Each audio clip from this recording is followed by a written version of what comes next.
నమస్తే అండి. ఏం పేరు సార్ మీ పేరు? నా పేరు రాజ్ కుమార్ అండి. ఇక్కడ ఖైరతాబాద్ నివాసి. సార్ రాజ్ కుమార్ గారు, పొలిటికల్గా కొన్ని క్వశ్చన్లు అడుగుతాను. అంటే ఇప్పుడు సర్వేకి వచ్చాం మేము. ఇప్పుడు ఎంపీ ఎలక్షన్స్ జరుగుతున్నాయి కదా సార్. సార్ ఈసారి ఎంపీ ఎలక్షన్స్లో మనకి తెలంగాణకి 17 సీట్లు ఉన్నాయి, 17 ఎంపీ స్థానాలు ఉన్నాయి.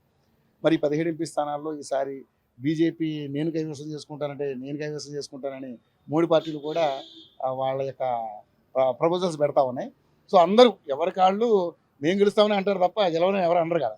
మరి 17 గెలిచే అవకాశం ఏ పార్టీకి ఉందని మీరు అనుకుంటున్నారు? మరి సెంట్రల్లో ఈసారి ఏ పార్టీ అధికారంలోకి వచ్చే అవకాశం? సార్ ఇక్కడ స్టేట్ వరకు వచ్చే వరకు 17 అనేది ఏ పార్టీ కూడా రానికే అనేది లేదండి సౌకర్యం. ఇప్పుడు ఆల్మోస్ట్ ఇక్కడ మేమున్న ఖైరతాబాద్ కాన్స్టిట్యున్సీలో వచ్చేసేసి కిషన్ రెడ్డి గారికి మళ్ళీ chance because of Modi wave.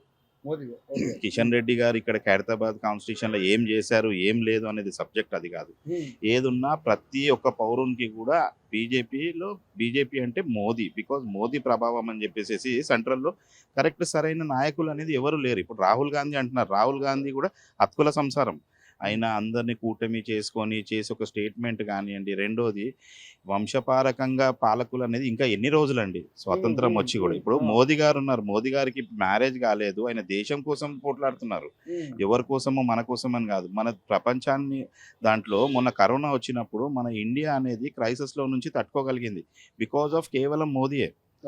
Even not only in India, even in the ఇంటర్నేషనల్లో కూడా మనకి అది ఏది మన కాశ్మీర్ ఇష్యూ వస్తే ఏ ఒక్క కంట్రీ కూడా ఇండియాకి అగెనిస్ట్గా ఎవరు ఏదేం చేయలేకపోయింది బికాజ్ కేవలం మోదీ అనేది ఆయన స్ట్రెంగ్త్, ఆయన standard plus international.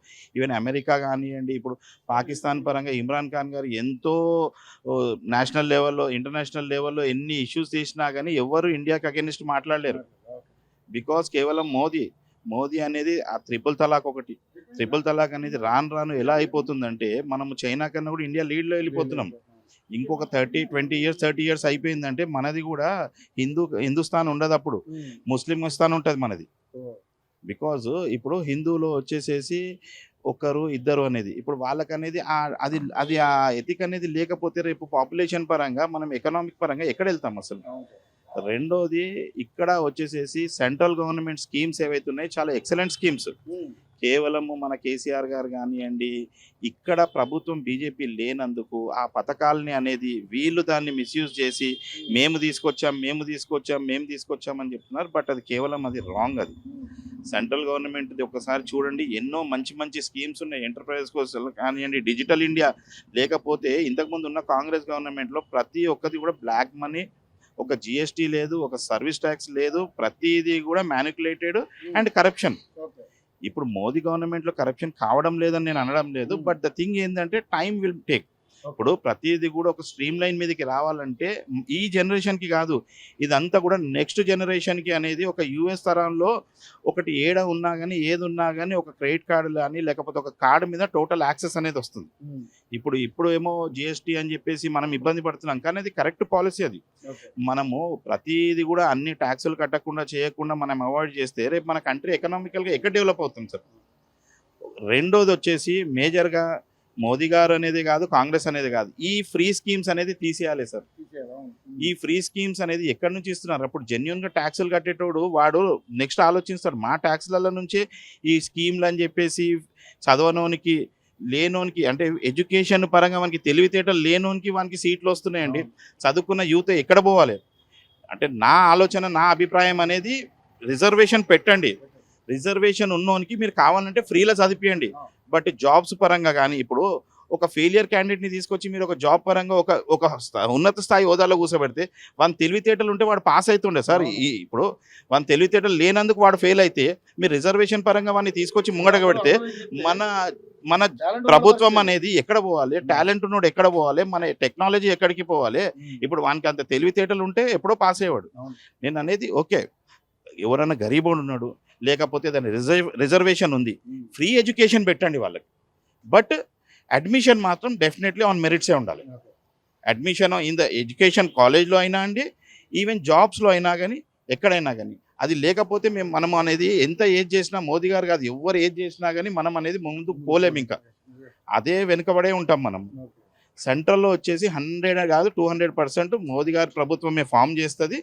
But the thing ఏంటంటే ఫుల్ మెజారిటీ రావడం అనేది, మెజారిటీ అనేది సింగిల్ పార్టీ వస్తుంది. 370 నుంచి 400 రావాలనేది ఒక ఇష్యూ. డెఫినెట్ గా 350, 330, 350 అనేది డెఫినెట్ గా సింగిల్ గవర్నమెంట్ ఫామ్ చేస్తుంది. ఇండియా కూటమి ద్వారా మరి కాంగ్రెస్ పార్టీ సార్ ఇండియా కూటమి అంటున్నారు మీరు. ఇండియా కూటమి పరంగా ఏ స్టేట్ లో ఎక్కడ ఏదేం డెవలప్మెంట్ ఉన్నదండి? ఈ ఫ్రీ అంటే ఉన్న దేశాన్ని అనేది అమ్ముకొని కూడా వీళ్ళు ఫ్రీగానే ఇస్తుంటారు. ఇంకా ఉన్న లేనివన్నీ కూడా ఫ్రీగా ఇస్తారు. ఇప్పుడు అందరికీ కూడా తెలియదు, బీజేపీ గవర్నమెంట్ వచ్చినాక మన్మోహన్ సింగ్ గారు ఉన్న ప్రభుత్వంలో ఎన్నో వరల్డ్ బ్యాంక్ నుంచి అప్పులు ఉండే. మోదీ గారు అనేది స్టాండర్డ్గా తీసుకొని వెళ్తున్నారు. ఎన్నో అప్పులు అనేది క్రైసిస్లో రానియకుండా ఇప్పుడు లేదంటే కరోనా వచ్చిందండి. కరోనా మహమ్మారిలో ఎవరికి కూడా ఏమి ఇబ్బంది కలగకుండా మేనేజ్ చేశారు.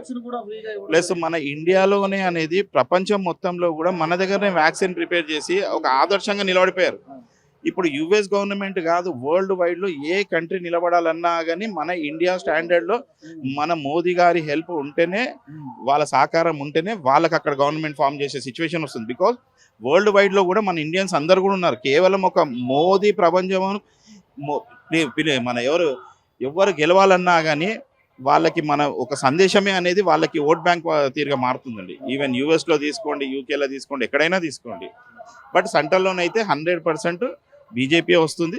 బట్ 400 అనేది రావాలి. దానికి కొంచెము ఈ కరెక్ట్ ఈ పబ్లిక్కి అనేది అసలు బీజేపీ గవర్నమెంట్లో ఏం లేదని చెప్పి ఒక పబ్లిక్కి అవగాహన వచ్చిందంటే ఎవరైనా కానీ బ్లైండ్గా ఖచ్చితంగా బీజేపీకి వేస్తారు.